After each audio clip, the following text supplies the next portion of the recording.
Salut les amis! Jusqu'à maintenant, nous avons parlé théorie, et bien à partir d'aujourd'hui, nous allons parler pratique. Après force persuasion, Corinne, ma chère épouse et néanmoins grande patronne de personal trainer, a accepté de se prêter au jeu d'un suivi sportif pendant la période de confinement et qui se poursuivra bien sûr après la libération.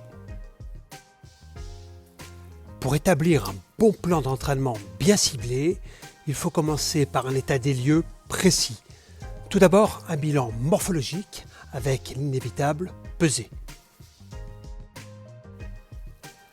Puis grâce à la pince à pli cutané, on évalue le pourcentage de masse grasse. Enfin, via la mesure des périmètres, les bras, les hanches, les cuisses, etc. Enfin, c'est le début des choses très sérieuses, à savoir le test de performance. Pour Corinne, j'ai choisi un test sur tapis roulant.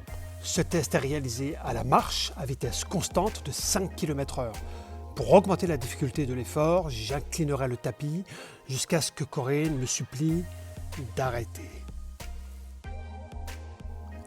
Toutes les données physiologiques comme la fréquence cardiaque ou la dépense énergétique sont enregistrées en temps réel.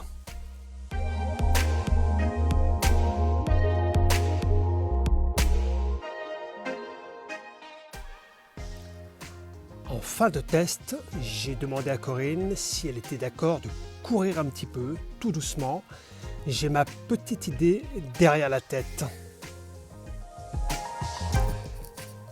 Donc là, on a fini ton test d'effort où j'ai mesuré ton poids du corps, j'ai mesuré ton pourcentage de masse grasse et puis les différents périmètres. Tu te rappelles les bras, etc. Voilà, là, trois choses très importantes à retenir qui vont nous aider à bien construire ton plan d'entraînement. La première, c'est à quel moment tu vas passer des graisses vers le sucre. Et ça, on sait que ça va se passer pour une pulsation cardiaque qui est de 110 pulsations. La deuxième chose importante, c'est où se situe ton seuil d'endurance. Tu verras qu'après, on fera des petits exercices de course à pied à l'extérieur. C'est maximum 148 battements par minute. Et enfin, ton effort maximum, tu peux le produire pour une fréquence cardiaque de 166 battements par minute. Voilà, ces trois éléments-là, tu vas voir qu'on va les articuler dans la semaine pour à la fois brûler tes graisses et améliorer ta condition physique. Alors, au début, on a un petit peu tendance à se laisser aller, à profiter un petit peu du beau temps qu'il y avait en plus. Donc, on sort dans le jardin, on s'active beaucoup moins que dans la vie professionnelle actuelle et normale. Et on a tendance à manger un petit peu plus, à se faire un peu plus plaisir, les goûters, etc. On fait un petit peu de sport, mais pas tant que ça, beaucoup moins. Et malheureusement, ça s'en ressent sur la balance.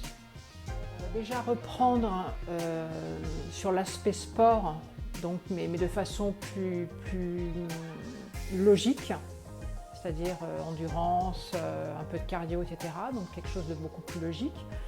Niveau alimentaire, être plus raisonnable, arrêter les excès et essayer de pallier aussi à ce stress ambiant qui n'est pas simple en fait à faire diminuer, mais peut-être un petit peu plus de cohérence cardiaque, de méditation, de choses comme ça, être beaucoup plus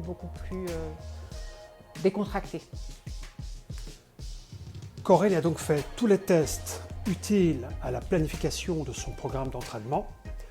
Pendant la période de confinement, elle pourra consacrer 4 à 5 séances par semaine d'1 heure environ à son activité physique. Sans oublier les petits réglages alimentaires et les exercices de relaxation qui viendront compléter sa démarche de bien-être. À très vite pour la suite de l'histoire.